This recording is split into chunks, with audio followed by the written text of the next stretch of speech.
তাহলে আমি কি করব? গুনাহের কাজ থেকে তওবা করার পর যদি আবার তওবা ভেঙে যায়, আবার তওবা করবেন। এভাবে করতে করতে চলতে হবে।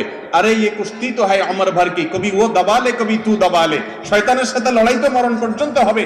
আপনি তওবা করে জিতে গেছেন, ও আবার আপনাকে গুনাহ করায় নামায় দিয়েছে, আবার তওবা করে উঠে যাবেন। এভাবে কুস্তা করতে করতে করতে কবরের আগে যদি আপনি শেষবার তারেক উপকাত করে চলে যেতে পারেন, তাহলে তো জান্নাত। এইজন্য তওবা থামানো। ইবলিস কি করে জানেন?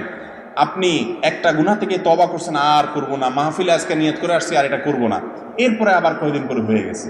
ইবলিস বলবে কি, তো ভেঙেই তো গেছে, আল্লাহ কি থাক তাহলে কর।